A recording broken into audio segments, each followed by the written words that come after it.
عملا صالحا. Assalamualaikum warahmatullahi wabarakatuh. Alhamdulillahirabbil alamin wa bihi nasta'inu ala umuri dunya waddin. Wassalatu wassalamu ala asyrafil anbiya'i wal mursalin sayyidina wa maulana Muhammadin wa ala alihi wa sahbihi ajma'in. Rabbi shrah li sadri wa yassir li amri wahlul 'uqdatam min lisani yafqahu qawli. Qalu subhanaka la ilma lana illa ma 'allamtana innaka antal alimul hakim. Bapak Ibu, anak-anakku semuanya dirahmati oleh Allah Subhanahu wa taala, mari kita pertama-tama syukuri kepada Allah Subhanahu wa taala di pertemuan pagi hari ini karena banyak kenikmatan yang Allah berikan kepada kita semua sehingga kita semua bisa dikehendaki untuk terus beribadah kepada Allah Subhanahu wa taala, di antaranya yaitu sholat subuh berjamaah. Mudah-mudahan segala amal ibadah kita diterima oleh Allah Subhanahu wa taala. Salam serta salam mudah-mudahan kita tercurahkan kepada junjungan kita Nabi besar Muhammad sallallahu alaihi wasallam. Mudah-mudahan kita termasuk umat ini istiqomah menjalankan sunnah-sunnahnya dan kita semua senantiasa mendapatkan syafaatul ummah dari Nabi Muhammad sallallahu alaihi wasallam. Amin ya rabbal alamin. Bapak Ibu, anak-anak semuanya, alhamdulillah kita sampai di maqalah yang ke-6 dari bab 3, tepatnya di halaman 10 baris yang pertama. Yang bawah kitab dipersilakan dibuka halaman 10 baris yang pertama dari atas. Ila hadratin Nabi Mustafa Muhammadin sallallahu alaihi wasallam ma'rifah kitab Syaikhudin Ahmad bin Hajar Asqalani syuri lahul Fatiha. A'udzu billahi minasy syaithanir rajim.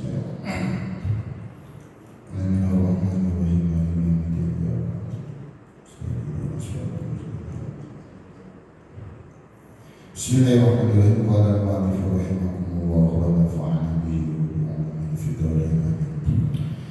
Wal maqalatu sadisatu, dan nasihat yang ke-6. An Abdullah bin Mas'ud radhiyallahu anhu, dari sahabat Abdullah bin Mas'ud radhiyallahu anhu. Kan min mustadrajin ay ma'khudin qalilan qalilan bin ni'mati bi ikthariha alaihi. Wa kam min mafdunin ay mumtahanin bil bala'i bil thana'i ay bi kathrati thana'in nasi alaihi. Wa kam min maghunin ay mutma'inin qalbuhu fid dunya wa ghafilin 'anil akhirah bisitri ay bisitrillahi uyubahu alaihi. Bapak Ibu, anak rahmat Allah Subhanahu wa taala, apa yang kenami dari salah satu sahabat Nabi yang bernama Abdullah bin Mas'ud.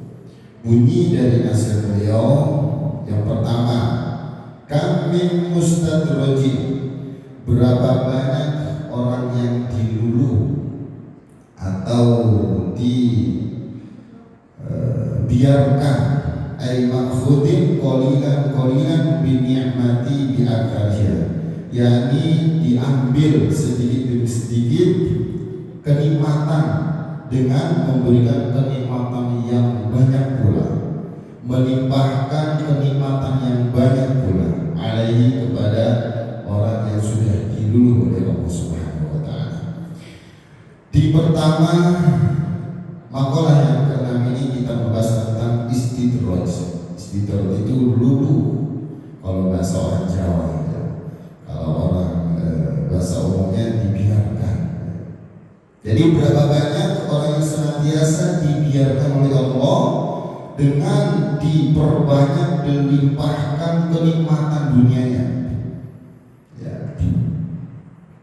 Biikthariha, sebanyak mungkin Allah limpahkan.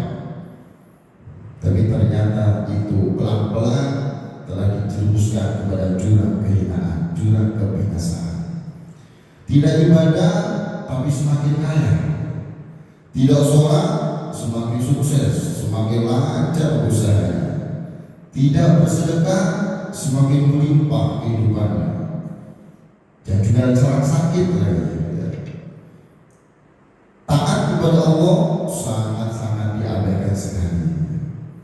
Pokoknya kefarduan yang Allah berikan itu senantiasa ditinggalkan. Tapi terlihat semakin sukses, semakin kaya, bisnisnya semakin lancar. Wah, itu perlu dihati-hati, perlu diwaspadai.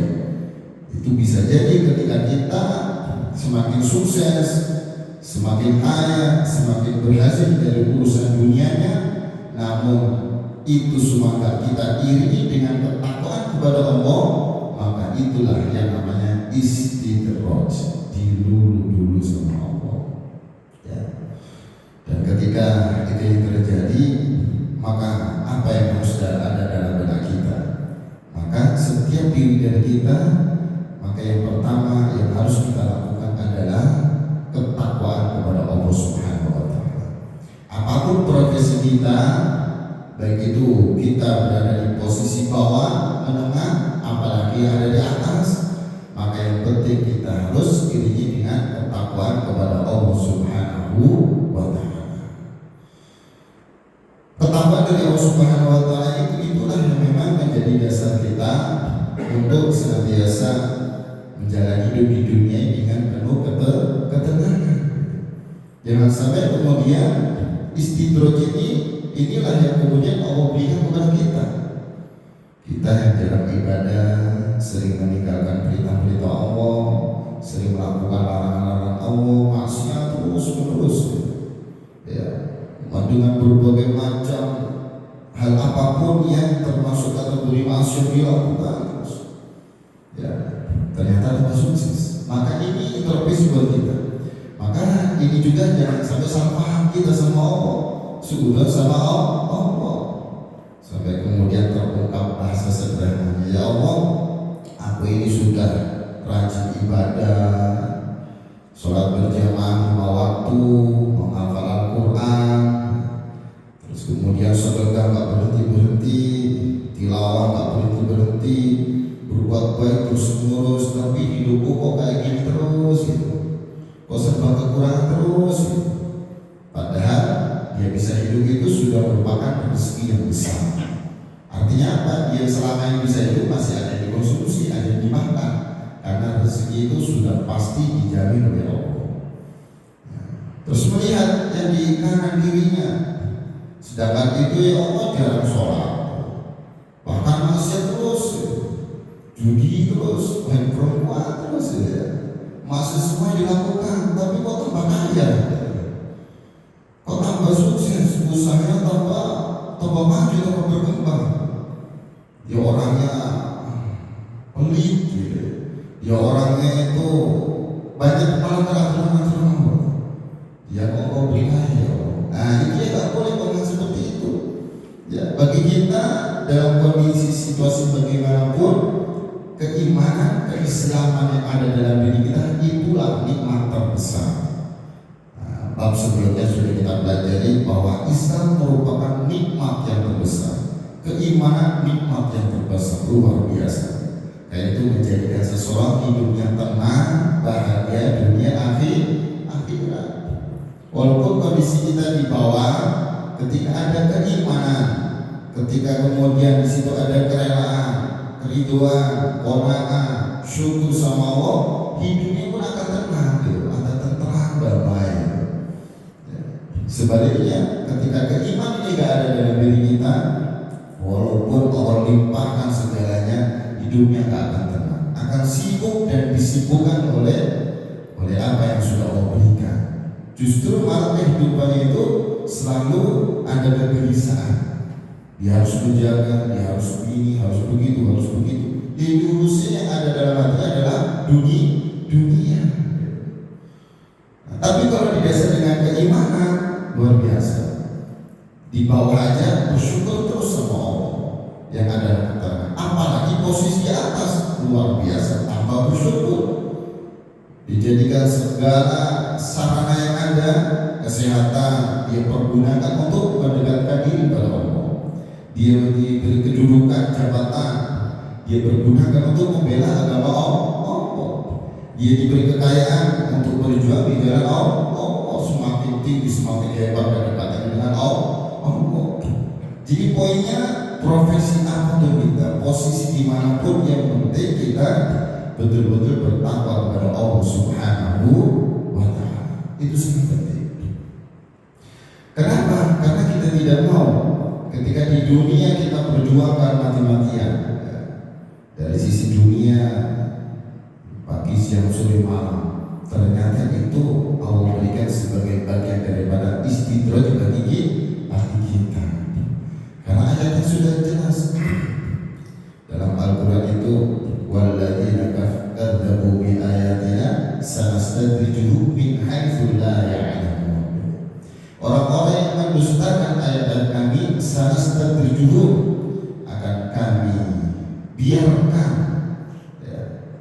biarkan dengan pelan-pelan menuju ke arah kebinasaan dengan cara yang mereka tidak ketahui, merasa bangga atas apa yang diraihnya, terus kemudian merasa senang, tapi sayangnya ketaatan dia berikan, sampai meninggalkan sholat, meninggalkan zakat, meninggalkan puasa, meninggalkan haji apabila dia mampu. Kewajiban-kewajiban Allah senantiasa diabaikan begitu saja.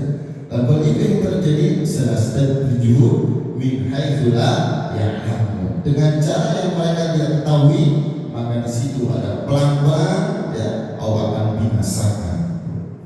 Ayat sangat jelas sekali.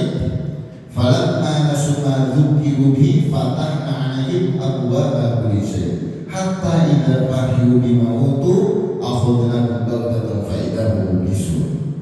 Surat Al-An'am ayat 44. Maka falamma nasu, ketika mereka melupakan peringatan-peringatan kami. Kita di dunia ini sama Allah dikasih pedoman hidup Al-Quran dan Sunnah. Itu di semua umat yang namanya aturan, ada perintah, ada larangan, sudah jelas, itu semua disampaikan oleh ulama-ulama kita. Falamma nasu ma dzukiru bihi fatahna 'alaihim, ketika mereka mendustakan atau melupakan peringatan-peringatan kami, setelah itu apa? Fatahna 'alaihim abwaaba kulli syai'. Luar biasa. Fatahna 'alaihim abwaaba kulli syai', kami bukakan kepada mereka kulli syai', segala kesenangan. Luar biasa, dibukakan, semakin kaya, semakin sukses, semakin berhambur-hamburan, semakin senang-senang, sengaja dengan Allah begitu. Fatahna 'alaihim abwaaba kulli syai' hatta idza farihu, ketika mereka sudah bahagia dengan apa yang diberikan kepada mereka, akhadnahum baghtatan, akhadnahum, kami siksa mereka secara tiba-tiba, fa idza hum mublisun, maka ketika itu mereka terdiam putus asa. Nah itu pewarisnya sudah dilakukan oleh, kalau kita dengar sejarah, Raja Fir'aun, Qarun, Haman, itu mereka diberi kedudukan besar, kekayaan yang melimpah, jabatan yang tinggi, tapi karena gak dirintahan sama Allah, dihancurkan seketika itu juga. Secara tiba-tiba mereka dibinasakan. Kalau kita baca dalam sejarah Raja Fir'aun, begitu hebatnya kekuasaan Raja Fir'aun. Raja Fir'aun itu gak pernah sakit, pusing pun gak pernah. Kalau masalah kekayaan, yang lain orang-orang sebelum Fir'aun banyak yang punya kekayaan, bahkan lebih. Tapi karena merasa gak pernah sakit, inilah muncul kesombongan besar. Gak pernah sakit, gak pernah ngeluh, gak pernah ada yang dirasa sedikit pun dari badannya, sehingga ana rabbukumul a'la, akulah Tuhanmu yang lebih tinggi. Wah, luar biasa. Sampai begitu besarnya sombongnya sampai mengaku Tuhan, ana rabbukumul a'la, akulah Tuhanmu yang a'la, yang lebih tinggi. Saking besar kesombongannya. Jabatannya Raja Fir'aun luar biasa, raja kekayaannya wah sudah dilakukan lagi. Apapun bisa dia lakukan sesuai dengan nafsunya, dia pengen ini, pengen itu, semua terlimpahkan, semua bisa dilakukan. Memang Allah beri seperti itu. Tapi sayangnya ketika kemudian dia lalai, dia menjadi manusia yang harus taat kepada Tuhannya, tapi justru dia mengaku-ngaku sebagai itu Tuhan karena kesombongannya dia. Ujungnya bagaimana? Dibinasakan, ditenggelamkan oleh Allah di Laut Merah ketika mengajar Nabi Musa. Nah, begitu. Wa Fir'aun wa Haman wa junudahuma kanu khati'in. Allah menyatakan Fir'aun dan Haman dan bala tentaranya itu, pengikut-pengikutnya itu, mereka semua adalah salah gitu. Karena selalu mengajak kepada keburukan. Loh, Haman begitu juga.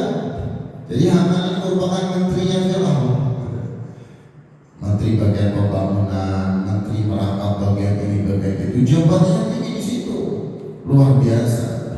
Tapi salah langkah ketika jabatan disalahgunakan, justru mendukung kepada atasannya, pada pimpinannya yang mengajakkan kepada keburukan, yang ada adalah dihancurkan juga pada negara Fir'aun, ditenggelamkan juga karena lupa bahwa kedudukan yang didapatkan itu semuanya dari Allah, maka harusnya dijadikan sarana sebagai sarana untuk lebih bertakwa kepada Allah Subhanahu wa taala.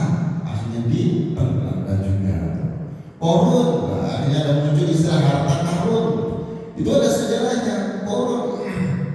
Korun ini termasuk masih sepupunya Nabi Musa, dari keturunan Nabi Yakub juga. Nanti ada Lewi kemudian bersaudara dengan Nabi Yusuf, sehingga turunnya itu yaitu Korun, Nabi Musa masih sepupuan. Awalnya Korun ini miskin, awalnya punya banyak anak, banyak keluarga, miskin, minta sama Nabi Musa, wahai Musa, doain aku dong gitu. Mintain ke Allah, dimintain sama Nabi Musa, ya, dimintain, dikabulkan sama Allah. Aku jadi kaya raya, waduh, luar biasa. Ya, kayanya itu bukan main, punya beribu-ribu gudang emas. Kalau bisa sejarahnya itu, ya 1000 lebih lah gitu ya, gudang emas. Dan setiap kuncinya itu nggak bisa dapat kalau dipegang oleh satu orang. Kalau mau buka gudang itu harus ada beberapa orang yang kuat untuk ngangkat kuncinya, saking besar. Gak kebayang, ya saudara ya, gak kebayang berapa besar itu kuncinya. Harus dipikul dengan banyak orang. Orang ini kalau keluar rumah nggak sendirian, ya bawa bala tentara, bawa pendamping, pengawal, ya, bawa pokoknya apa yang dia butuhkan selalu ada. Tapi karena kesombongan, lagi-lagi karena kesombongan, ya, innama utitu ala ilmin indi, dalam Al-Quran dijelaskan seperti itu. Sesungguhnya yang telah berikan kepada ini karena ada ilmu di dalam diriku, ala ilmin indi, karena ada ilmu ada diriku, maka akulah ini yang akhirnya mendapatkan ini. Jadi merasa bahwa yang dia dapat itu karena jeripayah dia sendiri gitu loh. Karena ada ilmu yang ada dalam saya, maka ini memang jenis payah saya sendiri. Nggak yakin kalau dia bisa seperti itu karena pemberian dari Allah. Ketika itu salah langkah, lagi-lagi salah langkah. Dengan Allah berikan, Allah titipkan, Allah anugerahi, yang harusnya menjadikan dia semakin taat sama Allah, justru malah semakin durhaka sama Allah. Salah satu kedurhakaan yaitu sebagai bagian dari yang memihak Raja Fir'aun adalah Korun, bahkan menyokong kemudian membantu dalam pemerintahan Fir'aun adalah Korun. Jadi Raja Fir'aun itu orang hebat ya, sekelilingnya banyak orang hebat pula, tapi sama-sama durhaka. Tapi semua dihancurkan oleh Allah, artinya ditenggelamkan oleh Allah. Coba tuh. Fakhosafna bihi wa bidaril ardh, kami tenggelamkan dia dan juga rumah-rumahnya kami tenggelamkan. Begitu betul. Wa bidaril ardh, semua yang masuk ke dalam bumi, ya, masuk ke dalam bumi sekarang jadi danau, begitu ya. Jadi daun yang begitu dalam dan begitu luas, ya. Nah, sekarang masih terlihat puing-puing ya, tinggalan bangunan gitu masih ada. Tapi harta karunnya, ya makanya tidak ada istilah harta karun. Kita mencari harta karun, ini kan ada sejarahnya. Oh, makanya namanya harta karun. Gitu. Jadi itu semuanya Allah berikan, bahkan itu Allah berikan enggak seperti zaman-zaman sekarang. Melimpahnya bukan main. Kalau sekarang mungkin menengah ke atas, bawah sudah jelas kan ukurannya segitu. Walaupun paling kaya kita masih bisa hitung lah, begitu seterusnya. Tapi ketika turun, waduh, sampai kuncinya aja, sampai berapa orang yang harus angkat. Ya. Fakhraja al-qawmi fi zinati. Jadi kalau sampai keluar rumah itu perhiasan semuanya keluar. Maksud bukan semua, dia dengan perhiasan itu mega. Sehingga orang-orang pada iri semuanya, iri. Enaknya jadi borong begitu. Cuma iri. Tapi di akhir kemudian yang tergabung baru mereka sadar. Ternyata begitu ya. Kalau nggak sampai hati-hati terhadap urusan dunia. Nah, korun akhirnya ditenggelamkan oleh Allah akibat apa? Akibat kesombongannya, akibat ketidaktaannya kepada Allah. Jadi poinnya di situ. Kenapa ada Fir'aun, ada Haman, terus kemudian Korun? Ini semuanya Allah abadikan dalam Al-Quran lagi biar kita ambil pelajaran. Gitu. Kalau kita dititipin kesehatan, bagaimana yang harus kita lakukan dengan kesehatan ini? Kalau kita dititipin kedudukan jabatan, bagaimana kita harus melakukan atau merealisasikan dengan jabatan yang diberikan kepada kita? Kalau kita dikasih kemudian kekayaan, bagaimana kita harus menjadikan kekayaan ini yang menjadi titipan Allah untuk apa? Poinnya di situ ya. Sehingga intinya kita itu ya betul wa ma khalaqul jinna wal insa illa liya'budun. Aku tidak ciptakan jin dan manusia kecuali untuk ibadah kepadaku. Berarti semuanya itu yang kita rasakan, yang kita kemudian jalani setiap waktu, setiap intinya kita itu untuk ibadah. Yang penting bisa ibadah. Kita kerja niatnya untuk ibadah. Kita aktivitas untuk ibadah. Kita ngapain pun niatnya untuk ibadah. Itu luar biasa. Maka ketika kemudian salah gunakan, kemudian kita lihat bahwa berangsur-angsur akan Allah runtuhkan, Allah berangsur-angsur akan Allah mengarah kepada pembinasaan. Itulah yang namanya istidraj. Maka dari situ harus hati-hati. Maka jangan sampai salah paham nih ya, terutama anak-anak ya. Semua ya tentunya menjadi pelajaran buat kita yang sampai salah paham bahwa nikmat yang besar itu tetap satu-satunya adalah iman Islam. Kalau yang lain masalah ini sudah ditanggung oleh Allah Subhanahu wa Ta'ala. Banyak cara kita mendapatkan rezeki. Yang satu aja sudah menjadi jaminan bahwa rezeki itu sudah dijamin sama Allah. Ya, wa ma min dabbatin fil ardi illa 'ala Allahi rizquha wa ya'lamu mustaqarraha wa mustawda'aha. Jadi tidak ada satupun makhluk di muka bumi yang bernafas, yang bernyawa, melainkan sudah dijamin rezekinya oleh Allah. Dan dia mengetahui tempat kediamannya, tempat penyimpanannya, Allah tahu. Jadi sudah dijamin hidup kita, rezeki kita sama Allah, tidak perlu khawatir tentang masalah rezeki, sudah dijamin. Bahkan ada 8 pintu rezeki yang termuat dalam Al-Quran. Wah, itu luar biasa, satu aja sudah tenang hidup kita. Wa ma min dabbatin fil ardi illa 'ala Allahi rizquha, sudah tenang hidup kita. Yang penting kita beraktivitas, yang penting kita usaha, yang penting kita bergerak, yang penting kita melakukan ini, melakukan itu. Itu aja tugas kita. Untuk masalah hasil kita serahkan kepada Allah. Yang pasti tidak boleh ragu bahwa kita tidak sampai kemudian dibiarkan sama Allah. Pasti selama kita bernafas, Allah pun sudah siapkan rezekinya untuk kita. Yang kedua, rezeki didapatkan karena ketakwaan. Dengan kita bertakwa, rezeki pun Allah akan turunkan untuk kita. Wa may yattaqillaha yaj'al lahu makhraja wa yarzuqhu min haitsu la yahtasib. Barang siapa yang bertakwa kepada Allah, niscaya Allah akan mengadakan jalan keluar dan memberinya rezeki dari arah yang tidak disangka-sangka. Jadi kalau kita ingin jalan keluar dari berbagai macam solusi, ketakwaanlah solusinya. Wasdatu fa inna khairu zadi taqwa. Carilah perbekalan, maka sebaik-baik bekal adalah takwa. Takwa itu menjalankan perintah Allah, menjauhi larangan-larangannya. Dan juga diberi wa yarzuqhu min haitsu la yahtasib, yaitu senantiasa memberi rezeki dari arah yang tidak disangka-sangka. Wah, itu luar biasa. Ya, gak disangka-sangka lagi, tiba-tiba datang.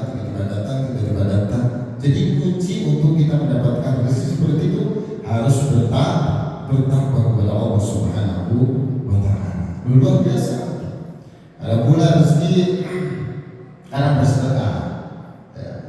Dalam Al-Quran itu adzallati yuqridu qardan hasan fa yudha'ifahu lahu adhafan katsira wa yaqbidu wa yabsutu wa ilaihi turja'un. Barang siapa yang meminjamkan kepada Allah dengan pinjaman yang bagus, maka Allah akan lipat gandakan baginya lalu adhafan katsira, dengan berlipat-lipat ganda yang banyak, luar biasa. Kita sedekah satu, kemudian dibalas dengan 700 kali lipat. Mathalul ladzina yunfiquna amwalahum fi sabilillah kamathali habbatin ambatat sab'a sanabila. Luar biasa ya, Masya Allah. Fi kulli sumbulatin mi'atu habbah. Luar biasa. Jadi bisa seperti itu. Bahkan wa yudha'ifu liman yasha. Allah itu yudha'if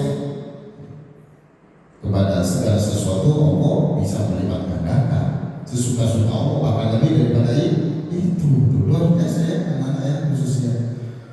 Masya Allah. Jika kita kemudian banyak sedikit wawayak itu wayak besutu, dan Allah itu maha menekan dan maha memberi rezeki adalah Allah. Jadi dengan banyak sedekah itu harus dengan materi, bisa dengan senyum, ya, bisa dengan amal soleh, bisa dengan baca tasbih, bisa dengan itu. Apalagi kalau kita dititipin harta kemudian sedekah, itu Allah akan diberkatakan. Itu salah satu di antara jadi rezeki yang Allah berikan, itu yang termuat dalam Al-Quran. Ada juga rezeki karena anak, anak itu bawa rezeki. Maka dalam Al-Quran jelas wala taqtulu auladakum khasyata imlaq nahnu narzuquhum